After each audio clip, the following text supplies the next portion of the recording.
Ito ang Presidential Broadcast Service. Radyo Pilipinas. Radyo Publiko ng Bagong Pilipinas para sa Bagong Pilipino. Naghahatid ng mahahalagang balita at impormasyon na uugnay ng pamahalaan sa sambayanan. Tulay sa himpapawid ng serbisyo publiko. Radyo Pilipinas. Radyo Publiko. Ang boses ng Pangulo. Sa Iloilo, Radyo Pilipinas. 585 AM. Usapang Agrikultura. Ang inyong source of daily agri-news. Talakayang siksik sa kaalaman. Ating ay impormasyon mula sa pamahalaan. Pagpapayaman sa ating mga likas na yaman para mas mapaunlad pa ang isa sa mga paunahing kabuhayan sa ating bayan. Usapang Agrikultura. Dito lang sa Radyo Pilipinas.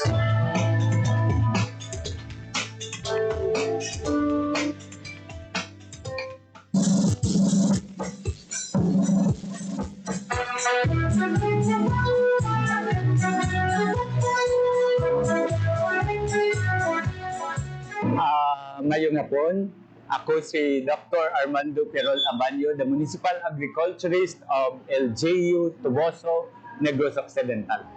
Sa Karondo, ano ang mga latest na mga updates natin from Tuboso Municipal Agriculture Office? Sa tubong mga latest updates sa dinhi sa Municipality of Tuboso, syempre gina-sustain naton ang mga development sa aton mga major urban programs sang Department of Agriculture nga sa diin kami sa local government of Tuboso working collaboratively sa aton nga mga aktibo nga mga asosasyon sang mga mangunguma kag mga mananagat kay diha naton gina dulong ang mga updates mga mayor nga programa kag pinaagiman sa aton nga pag-empower sa ila ang mga lideres ng aton mga farm agri-fishery sector ang Municipal Agriculture and Fishery Council. So ginahandom gid naton nga sa development agenda sang aton diri nga Municipal Government of Tuboso under the direction or leadership of Honorable Richard Muñez Hauhoco kag sang aton Vice Mayor kag sang tanan nga katapo sang sangguniang bayan mapadayon naton ang mga buluhaton para mapasaka, mapaayo ang panubason sa aton mga major crops, particularly rice, nga ginagamit gid for staple food sa aton nga mga pinalangga nga mga tubusenyo. Ang mais, ikaduha nga staple food sa aton mga upland communities. Bisan pa may mga area kita nga gina-develop ang high-value crops kag ang organic agriculture na climate resilient kay ginasugdan naton dinhi sa Municipal Agriculturist Office ang pag-implementar sa adaptation, mitigation, and initiatives in agriculture sa Department of Agriculture kay nindot nga klase sang programa nga nagalantaw nga climate-based no nga sa diin malikawan ang mga kapyerdihan. Gina-ensure ginaton nga aton mga pinalangga nga mga mangunguma nga mga stakeholders naton kag mananagat sa pa-ensure sang ilagid nga mga pananom considering nga nagaabot ang mga panahon nga may mga kalamidad. Napataas-taas naton ang patubas sang aton humay sang nagdigad nga cropping kay nagbawi kita tungod sang kalamidad sang last year nga nagpanubo man sang aton patubas sa rice. Gapasalamat kita nga with the Department of Agriculture Region 6 natigayo naton nga tagaan sang intervention ang sektor sang aton mga mangunguma sa mais. Sa programa sang CPEP na nabayluhan naton sundan naton nga kambyuhan ang mga baridad sa mais, particularly ang white corn, kay daw dumaan na gid. Hindi na gid maayo ang mga baridad nga nakita ko dito sa bukid. That's why great appreciation sang DA RFO6 with Director Dennis Arpia nga sa iya nga nga pagsabat sang letter of intent sang aton nga nagligad nga pinalangga nga mayura Honorable Maduna Maranyon Hauko nga ipanamion naton ang panubason sa mais. Ang Rice Cluster Program isa ni siya ka programa nga o kung strategy and approach nga sa diin ang aton programa tanan sa RCEP, Rice Competitiveness Enhancement Program, mahapos mangin vehicle nga ang aton mga leaders, mga chairpersons ang aton nagkalain-lain nga mga rice-based associations ma-update sila not just only sa programa kundi man technical update nga sa diin mangin climate resilient kag mag-guide naton sila kay kinahanglanon gid ang serbisyo extension support towards dito gid sa aton mga mangunguma nga kinahanglan gid expose ana ang aton mga agriculturists. That's why we keep on reaching out sa aton mga associations dinhi sa Tuboso. Kag tungod sa mga previous calamities, madamo nga mga lubi nga nang kalatumba, kag gina-ensure man naton kay tungod ang Tuboso nangin fourth largest coconut producing municipality with the Bureau of with the Philippine Coconut Authority. Ginaamat-amat naton nga if possible kaya mo nang ginapropose naton ilisan ang mga gulang ng mga lubi kang i-replace ang mga kalubihan nga napierdi sa mga kalamidad. And with all other agencies, particularly the Provincial Veterinary Office and with DA, ang aton livestock and poultry industry sa amon diri nga paghilisogot, sa amon diri nga paglantaw sa development agenda sang banwa, diri makabawi ang aton mga mangunguma sang pagprodukto sang mga kasapatan nga quality ang aton mga kasapatan. Karabaw, baka, kag ma-improve ang mga breeds sang aton mga local nga mga breeds sang mga kasapatan kay gapati kami ang local economy sa Tuboso sa agricultural fishery sector ang sa livestock kay kun baligya daw dako ang ilang maginansya no kanindot dinhi ang health and disease management with the Bureau with the Provincial Veterinary Office kag sa sini nga tuig we are so much grateful nga isa ang Tuboso sa mga na-qualify sa lead program sang DA amuna nga may aral kita nga ginapaabot nga implementation sang cattle multiplier farm. Kanindot nga programa nga ang ining cattle multiplier farm will be a vehicle nga papasanyog naton ang pagpadamo kag pag-improve sang breed sang mga kabakahan paagi man sang aton nga mga asosasyon. With the Bureau of Fisheries and Aquatic Resources, ginalantaw naton gid nga ang aton vulnerable sector sa kalamidad tungod sa madamo nga bagyo ang ining aton mga mananagat. Ang alternative livelihood ginapropose ko gid na nga i-enhance dinhi sa aton mga fisher folk association kay kun may mga bagyo, mga disasters dapat may kuwaan sila sang ila matag adlaw nga mga basic needs kay hindi sila makapalawod. So, pero naging main resources ang yapon naton with coastal resource management and fishery program implementation with the Bureau of Fisheries and Aquatic Resources, ma-improve man naton ang ini nga sektor naton. Ang isa nga ginalauman namon ang 2026 nga naka-line up nga program with AMAD Agribusiness and Marketing Division sang DA ang implementation sang livestock auction market.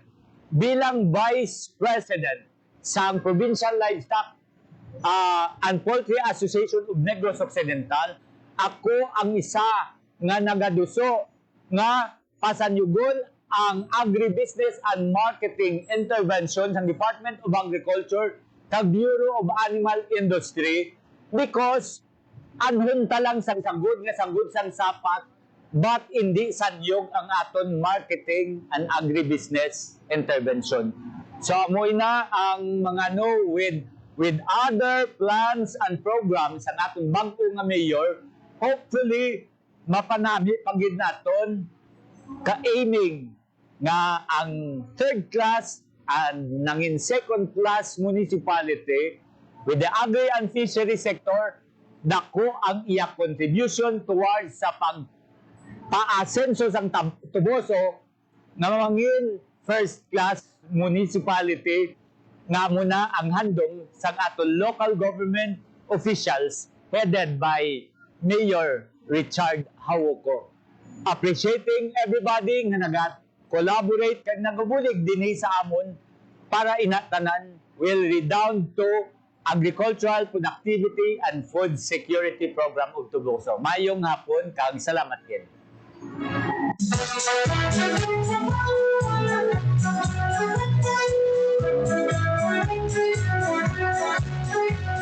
It is common among families, especially in the countryside, to own several hectares of land. Mostly were inherited from the older generation and passed to the later generations.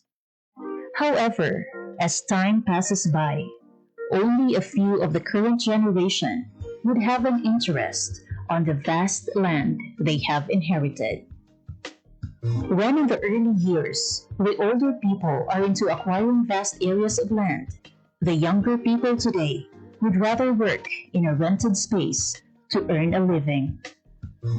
This is the case of husband and wife, Jose Roy Dipon, a seaman by profession, and attorney Emeline Arboleda Dipon, a former Capiz Penro and the founder of the Tree Huggers Movement Incorporated, who owned a few hectares of land but would eventually buy the portions owned by their immediate families.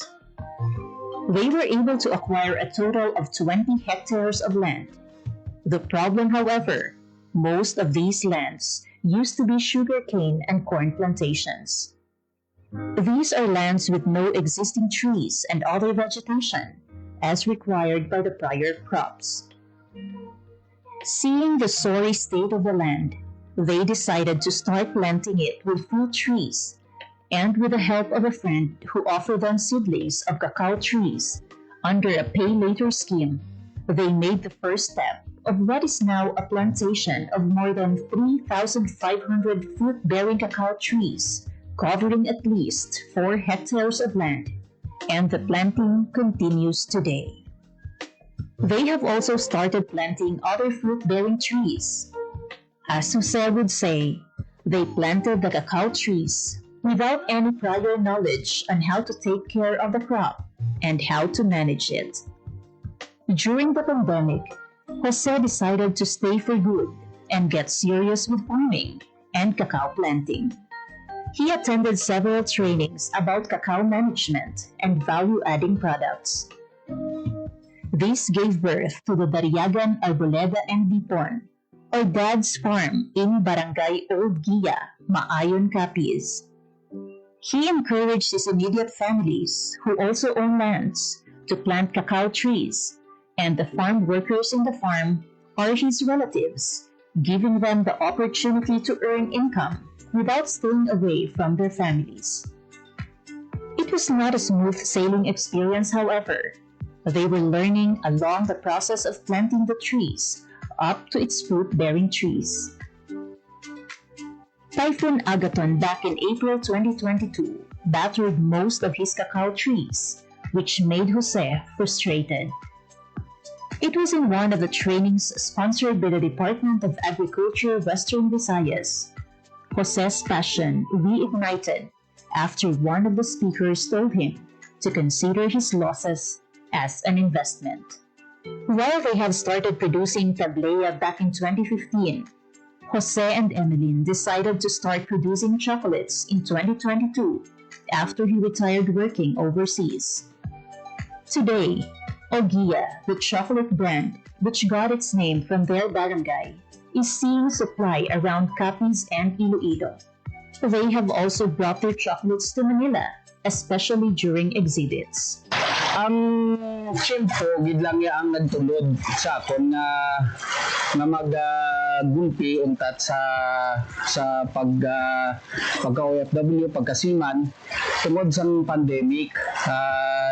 Do nahadlok man ko nga at that time grabe gid ang infection sa all over the world. Nag-decide naglanggit ko nga maguntat kay tuod nakita ko naga-fruit na ang amon nga mga gintanong nga kakao ang matamat na dadamo. Dito na ko nagumpisa dayon nga ibalik namon ang tradisyon sang pagubra sang tableya.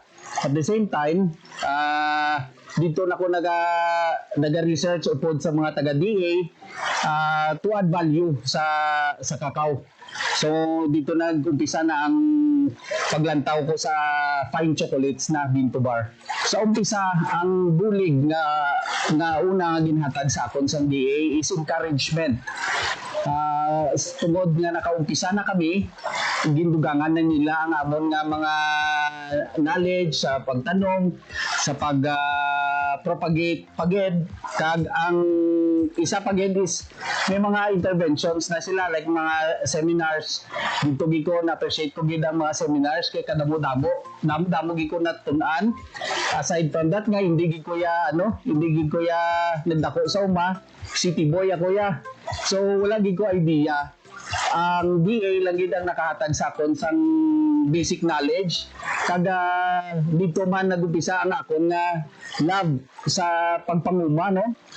Hindi lang nga mambalaton nga doon napilitan lang kundi nga nagustuhan ko gid kag nahiligan ko na ang pagpanguma. Kag ang DA madamo na sila sang ginpangatag sa ako ng mga sa amon nga pag harvest ining mga tree namon, ang mga water impoundment namon ining mga drums, ang rotavators, greenhouse, ang technical support, kag ining may mga ginahatag sila nga mga abuno man. On the other hand, their production averages 1,000 bars a month. They are now producing 70% dark chocolate, milk chocolate, dark chocolate with nuts, milk chocolate with nuts, white chocolate with cacao nibs, and keto sugar-free chocolate.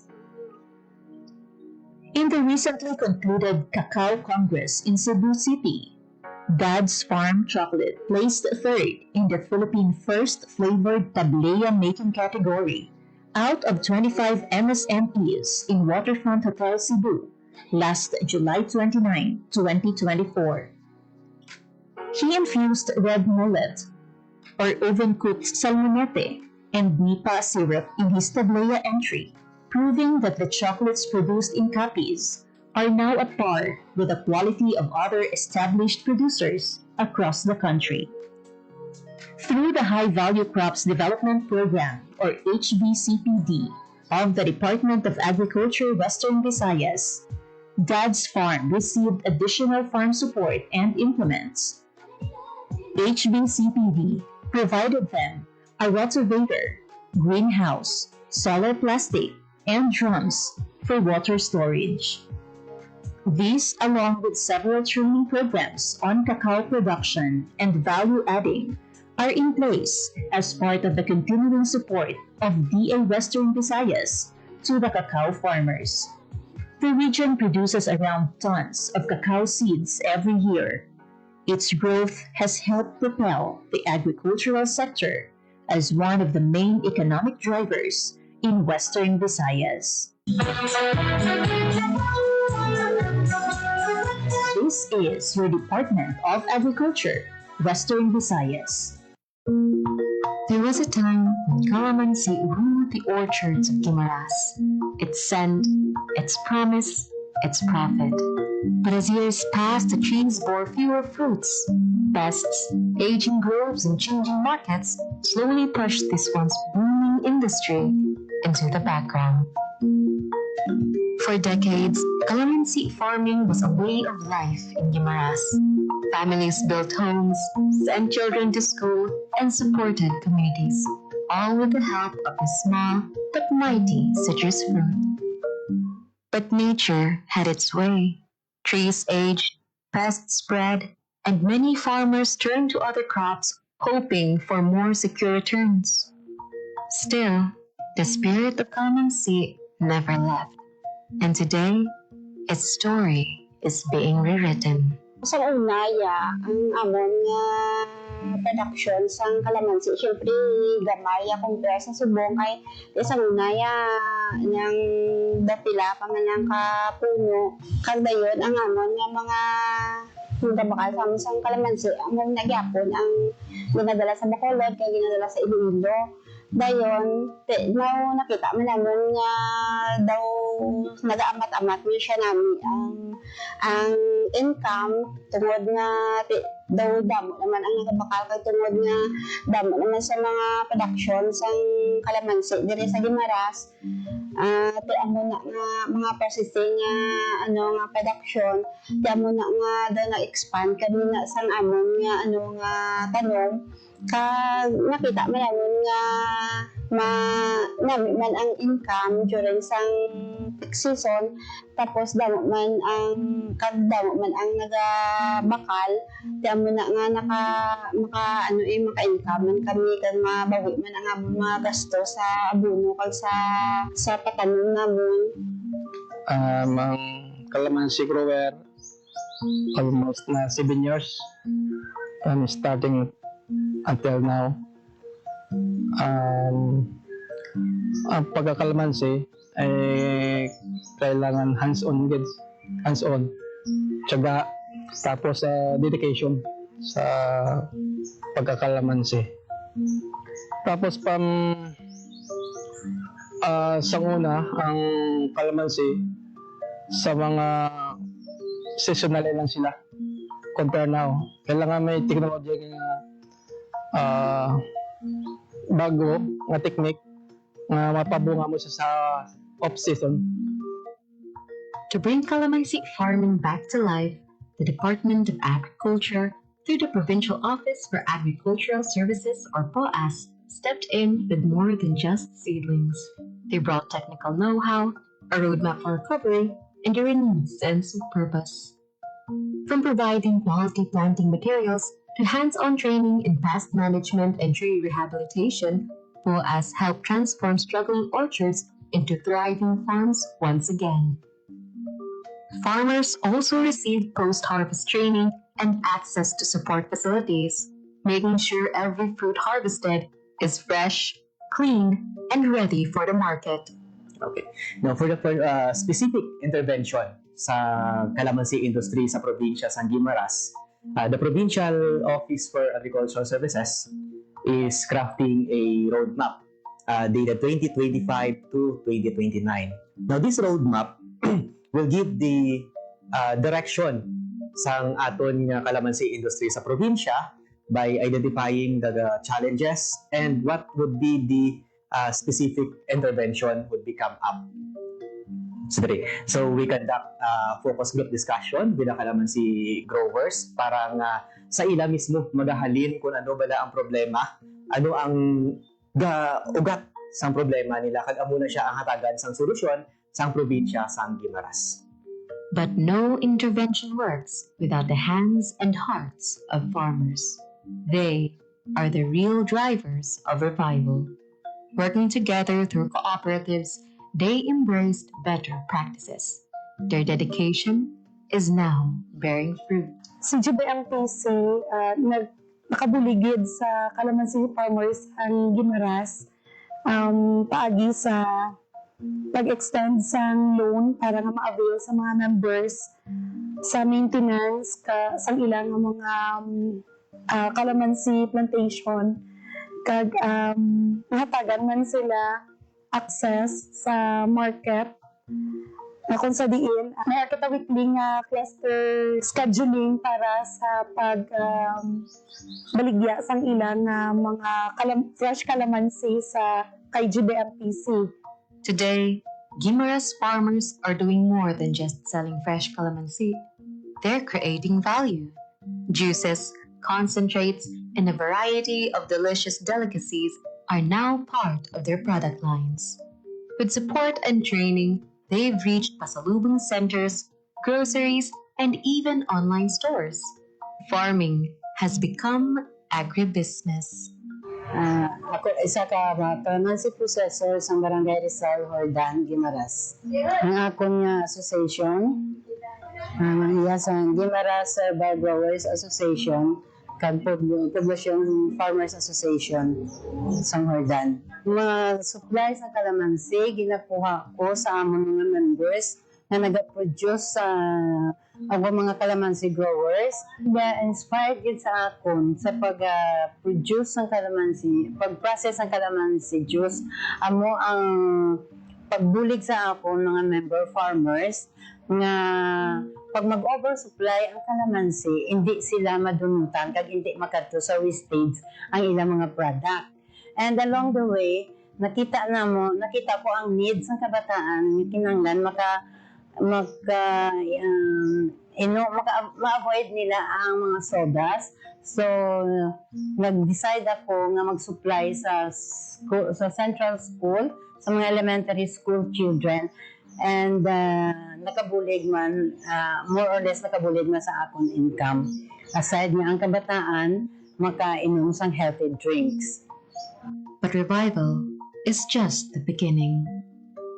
To keep the momentum, the Department of Agriculture and POAS continues to lead the way, helping farmers integrate calamansi into diversified farms, improving nursery operations, and strengthening market access. It's a long-term vision of sustainability, where tradition meets innovation and every orchard becomes a livelihood for generations. So, in terms of the challenges in the low yield production in calamansi industry in the province, the provincial government procured a farm production inputs like the organic and inorganic fertilizer. So, pag ma-identify na namon si farmer, we're going to go mag-visit sa ilang farm, i-assess namon kung ano ang really nga needs nila. Tapos dira kami maghatag sa amon nga specific nga intervention based on the actual scenario sa ilang farm.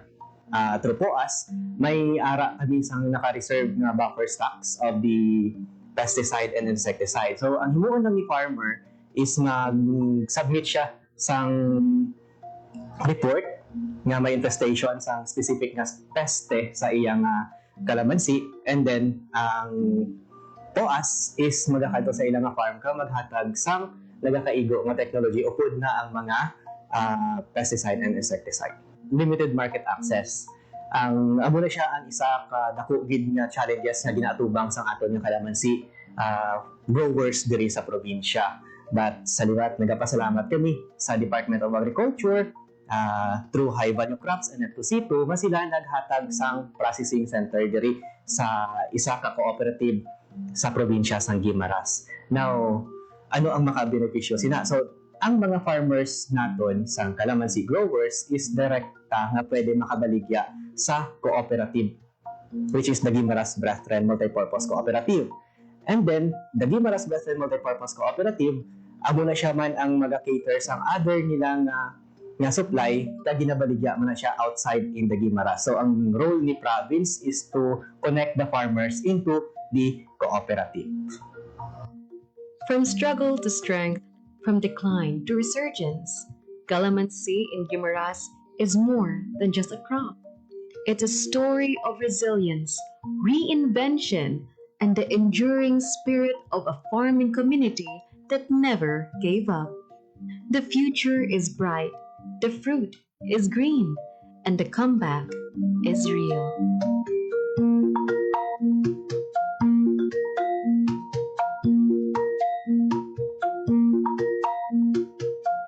Raising livestock is a demanding but rewarding way of life. From the quiet hours of dawn to the bustling activity of the market, every step requires dedication and skill. Today, we take a closer look at the journey of a hardworking farmer as they tend to their animals and bring them to the Leon Livestock Auction Market. As early as 12 a.m., Manong Edwin wakes up and ready to begin his day. He carefully prepares his livestock for transport, ensuring they are in the best condition for the auction market. By 1 a.m., he and his team pull their stocks, making their way to the Livestock Auction Market, or LOM.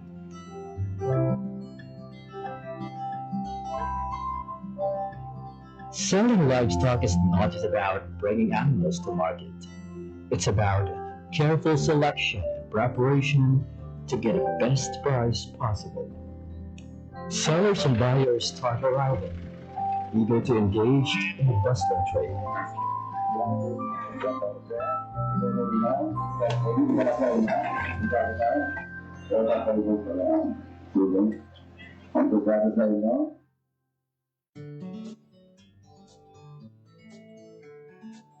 Each livestock is carefully weighed on the digital weighing scale. After weighing, every animal is assigned a number, making it easier for buyers to track their chosen stocks.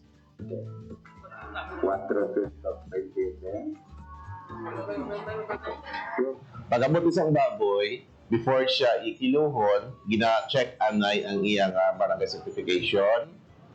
And then, hindi, why sang kiluhay nga matabo unless nga why pa maabot ang buyer. At saka, while nga nagakilo, ang katanaw man ang mga farmers na kung sabihin, mabalaan nila kung pila ang kilos ang ilang baboy. After that, ang aton nga kuha, ang aton nga buyer, makuha siya sa cash tickets o kung ang weighing slip nga sabihin, dila ma-indicate ang kilos ang iyang baboy para nga i-presentar sang tag-iya sa buyer nga amo na nga ang kilo sa iyang baboy para nga ibayaran na. The livestock class and weight are recorded for transparency and accuracy.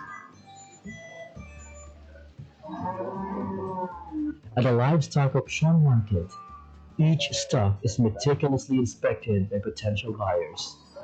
Every detail, from size and weight to overall health, is carefully evaluated. As the bidding process unfolds, buyers compete for the best livestock. In the end, the highest bidder secures the stock, ensuring a fair and competitive marketplace. Ang advantage kid ma'am kay man sang before ang mga baboy yawan kami ka pangita kang amon nga nga kung sino ang mabakal usually ga sa tinda lang ang dalaganan ka mo gadlagan ang tagiya sa market and then ipa sa manog iyaw. Unlike subong kung may auction market, may mga buyer kita halin sa sagwa sa mga city pag sa ibang lugar nga nagakadto diri. So hapos lang gid ang hapos lang gid ang pagbaligya sang baboy ka mga tao diri sa Leon, usually mga member.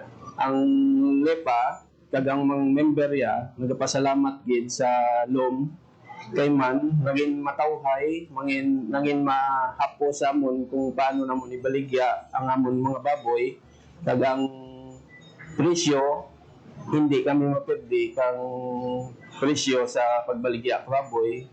Kay man sa una, ang baligyaan ay pamata lang, tapos isa hindi pa sigurado ang kung pila kiloya. So, kung sumaon mo kisa sa may kapital mo ngagin isa pirdi ka pa. Unlike kung may loan, makakita ka mga buyer nga alin sa kuha, kag hindi masyado mag-stagnant amon baboy dire sa Leon. Kaya siyempre may mga buyer kita kay kung ang tinda lang hindi man kasarang itong kay sa pagkadamo ka agresya diri sa Leon. A long-standing tradition of livestock trading thrives in Leon, Iloilo. Established in 1978, the once named as Carabawan has evolved into a vital economic hub, the Leon Livestock Auction Market, supporting farmers, traders, and the local government. From January to July 2024, the Leon Livestock Auction Market recorded a total transaction value of 177,740,900 pesos. The highest revenue came from hogs, contributing 78.1 million pesos, followed by cattle at 62.2 million pesos, and carabao at 33.6 million pesos. This continuous economic activity highlights the market's vital role in sustaining local livelihoods and regional agricultural growth.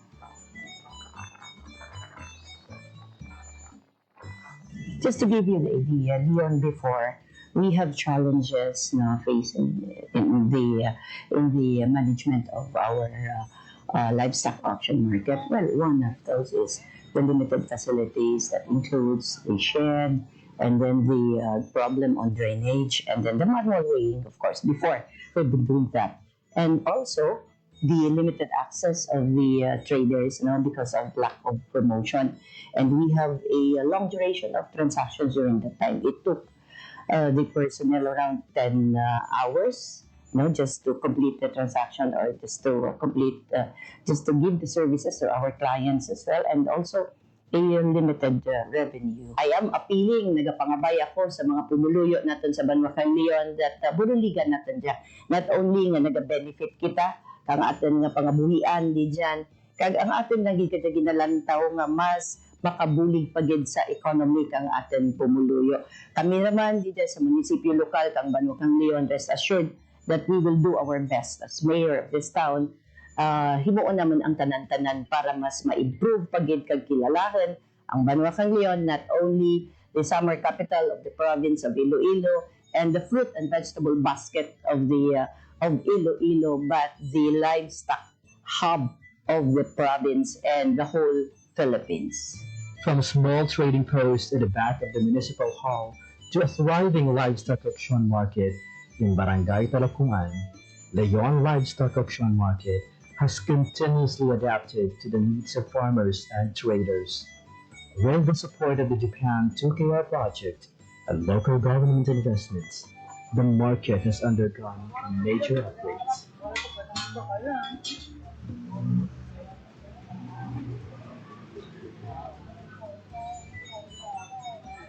Part of the consideration why ang Leon was considered as a livestock hub is the population of the livestock in Leon. Actually, if we try to look at statistics, would say that municipalities of Leon and Cabatuan are the major livestock producers in the province of Iloilo. Sa PhilAd, makita natin ang mga improved infrastructures, no? Makita natin ang ating administration building, no? Port na siya, mga cater na siya. Damo ang numbers ng mga clients natin na makasransact, rain or shine mata na. We have our fences, na makasecure kang ating mga clients and our livestocks. And makita man natin sa PhilAd, simentado rin ang ating selling area kag ang mga dalan. So very comfortable rin mag-transact ang ating mga farmers and traders sa ating livestock market. Secondly, ang ating improved nga animal shed. So makita natin nga mas organized rin ang ating livestock market. Naka-separate ang mga large ruminants natin ng cattle ng carabao. So may area mata na nga allotted for hogs, for goats, and for our poultry.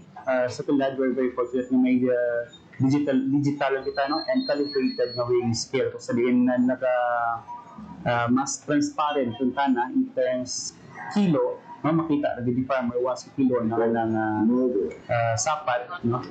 Kag mismo si buyer makita na kung talaga kilo ka sapat. And we have also our improved system of operation. So kanuna gaw sa kami sa 4 pero nag-end kami alas 2, no? Alauna. But for now, nag-end kami sa kami alas 4, nagatapos kami 7 to 8 a.m. So while so far, yung mga transactions, so mga baka na nag-rin dyan subject for pick up rin kang mga buyers. So makita natin na may improve sa transactions, it's because ang mga documents na kananglangan ni buyer or ni farmer di dyan na mismo may issue sa livestock market natin. So di dyan ang presence ka natin yung Municipal Treasurer's Office sa pag-issue ka mga certification, di dyan natin yung Municipal Agriculture Office, ang atin yung PNP, no, na mag-issue. So one-stop shop na na, di dyan available mismo sa atin. Ang atin yung improvements no, sa ating livestock market na kung yung bulig sa atin ng mga livestock raisers at the same time sa ating mga buyers. No. Sa atin livestock raisers, halos tanang tulad nga ginadara dito sa livestock market at mga makalder is because ang mga buyers damo rin na ganyan nga magkadto sa Leon para magmakal. So and then luwas sa Tagalion damo man nga mga adjacent municipalities no or iban nga mga provinces sa kadto dito para ibigay lagi ng baka nila. So mas healthy rin subong ang transaction no, sa ating livestock market is because damo rin ng supply at the same time damo rin ng buyer. Okay. So in terms of sustainability, no, ang ating local government unit nag-appropriate ng kang budget no, para sa maintenance ng operation, no, kag facilities ka natin ng livestock market. So this is why every year mga development kita makita sa ating livestock market. And nag-focus man si ang ating mayor sa mga personnel kung saan diin nag-provide batang ita di dyan no, kaplantilla na mag-operate no, o mag-handle kang ating livestock market. So we have 5 personnels no, na na-assign di dyan and under the sa management no, kang Municipal Agriculture Office. Yearly, nakakanda kami kang assessment no, together kang ng stakeholders, nakakanda kami meetings no, paghinunanan with our traders, with our buyers, with our livestock raisers, so kung paano mag-improve no, ang sistema kag management kang ating livestock market. With over 8.7 million pesos in funding from both the Department of Agriculture and local government unit, the Leon LOM now offers organized trading, enhanced security, and modern facilities that ensure fair and efficient transactions. So primarily, ang among office is in charge of the collection of all income related to the auction market. So may mga employees kami, may mga personnel kami nga naka-field dito kag sila ang nagapang-issue sa receive sa payments and naga-issue sa resibo or cash tickets sa mga payers or mga clients natin dito sa market. At the same time, kami man ang nag-record ng income, kung nag-monitor ka income, kag kami man ang nag-deposit ka income sa banks natin. So, for auction market, nag-collect kita kang entrance fees sa mga nagasulod ng mga ruminants, minatawag ng dano. And then, nag-collect man kita kang weighing fee. So, kung magamit sa nakakiluhan para magpakilo, nag-collect man kita. Also yardage and transport fees. So mag-in and out din yung mga ang mga baboy or baka, nag-collect kita kung transport fees nanda or transport clearance. And may man kita, ownership, kung magpa-transfer ka ownership, may ginabayad man. And kung ako magpa-certificate of ownership, at also magpa-transfer kang ownership, may ginabayad man. So, ang ownership of transfer mostly regulated by Bureau of Treasury. So, may share si Banwa, may share man si Bureau of Treasury. Sa lang sa transfer of ownership lang ang mga couples natin. So, firstly, ang sa transparency, what we did was to put tarpaulin na signage outside in the Lomno. Kung makakadto ka mo dito, you will see.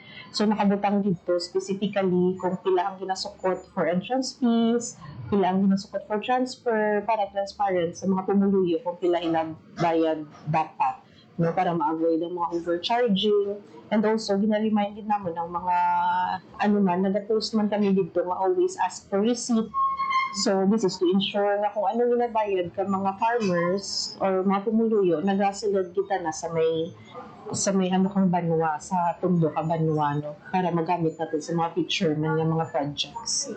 So, ang part ko natin ng income sa atin na auction market is exclusively used sa market na mismo, no? So, why ka na nag-inform? But part of it, nag-inform ka na sa general fund ka munisipyo. So, for example, mga entrance fees, kag mga kilo, ang makulat naman din dyan, ginabalik din naman to reinvest sa may auction market natin. And also, aside from that, ang mga pundo nga halin sa national na ma-receive natin ginaano man natin, ginaano man natin to improve ang ating auction market. Once a stock is sold, it is transferred to the holding shed while necessary documents are processed. Before finalizing the sale, sellers and buyers must complete all required certificates, permits, and clearances. These include the disinfection clearance, animal health care certificate, and the local transport permit.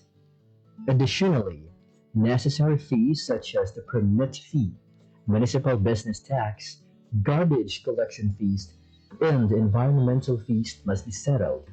With all documents and payments in order, the transactions are completed, ensuring a seamless and efficient livestock trading process at the LOM. Behind every thriving livestock market is a team working tirelessly to keep things running smoothly. From ensuring fair trade to helping farmers and buyers connect, the Agribusiness and Marketing Systems Division of the Department of Agriculture Western Visayas plays a key role in making the livestock auction market a success. So we have different livestock auction markets region-wide, and dalawa sa ating mga auction markets or LOMs are being modernized with the help of the Department of Agriculture, AMAD, BEI, and of course with the help of Japan to KR. Isa nga dito yung Leon auction market at isa yung Sibalom auction market sa Antique. So we are regularly conducting progress monitoring ng ating project given it's a very important trading center for our livestock animals, especially dito sa probinsya ng Iloilo. And as our indicator sa kanilang performance, we are regularly monitoring the transactions, yung volume ng transactions natin sa auction market.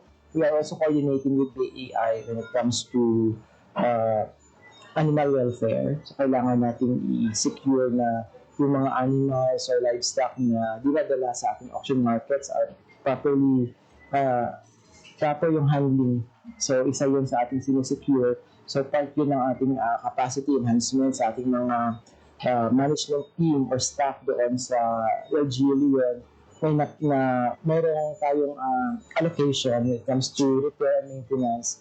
So, kailangan natin i-repair and maintain ang ating system, the facility, because it's a shared facility for our livestock industry players, especially for our farmers, na may mapupuntahan silang tamang auction market to give them the right compensation and pricing sa kanilang animals.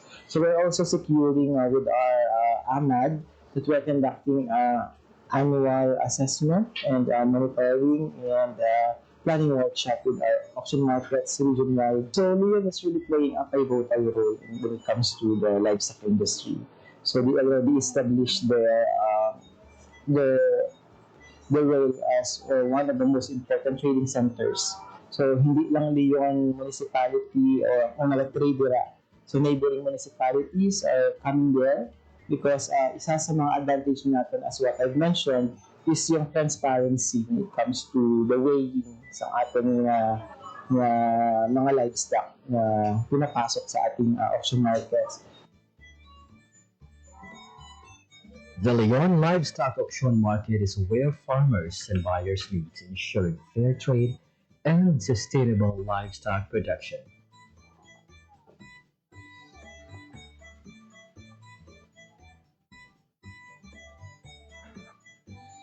Salamat sa mga CDE, sa MAU, sa mga personel dyan.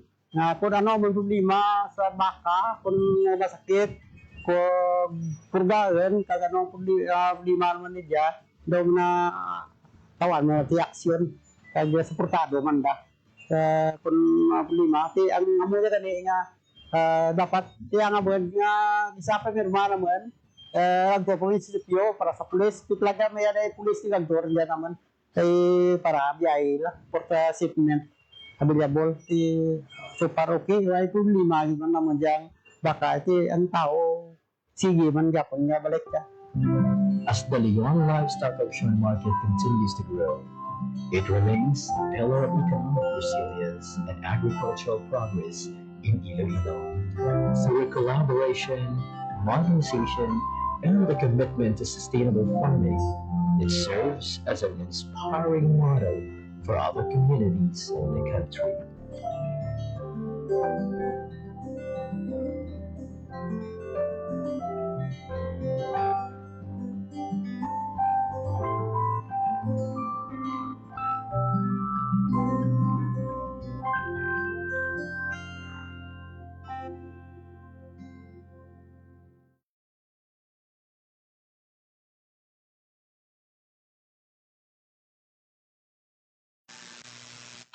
Hatid ay balita, impormasyon at sari-saring kaalaman tungkol sa sektor ng agrikultura sa ating bayan. Usapang Agrikultura kasama ang Department of Agriculture. Alamin ang mga hakbang ng administrasyon para mas mapaunlad pa ang iba't ibang industriya agrikultural at pakinggan ang mga proyektong handog sa mamamayan upang mapalako ang kanilang mga kabuhayan. Usapang Agrikultura, Lunes hanggang Biyernes, alas 5 ng umaga, dito lang sa Radyo Pilipinas.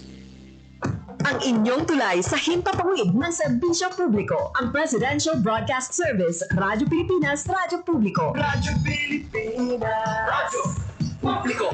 Kinilala ng pang-international at prestigyosong Asia Pacific Broadcasting Plus Awards 2025 para sa kategorya ng Government Streaming. Ito ay dahil sa epektibo nitong pagsasanib ng mga tradisyonal na media tulad ng telebisyon, radyo at print para masabayan ang mabilis na pag-inog ng mundo ng digital at social media tungo sa mas epektibong paghahatid ng mahahalaga at napapanahong mga impormasyon sa mamamayang Pilipino. Kinilala rin ang Radyo Pilipinas dahil sa patuloy na pag-akyat ng rating. Ngayon ay matatag sa pang-4 na pwesto sa Mega Manila ayon sa pinakahuling Nielsen Radio Audience Measurement Survey. At sa social media, nakamit ang mahigit 2,000% pagtaas ng bilang ng mga sumusubaybay sa Radyo Pilipinas page sa unang bahagi ng 2025. Patunay ito na ang inyong Radyo Pilipinas Radyo Publiko ay tunay na kaagapay ng inyong pamahalaan sa paghahatid ng serbisyo sa mga mamamayang Pilipino. Mula sa aming lahat, sa ngalan ng inyong pamunuan at mga kawani ng Presidential Broadcast Service, kasama ang inyong mga himpilan ng Radyo Pilipinas sa buong kapuluan. Maraming salamat po sa inyong lahat, sa inyong pagtangkilik at pagkilala. Radyo Pilipinas! Radyo Publiko!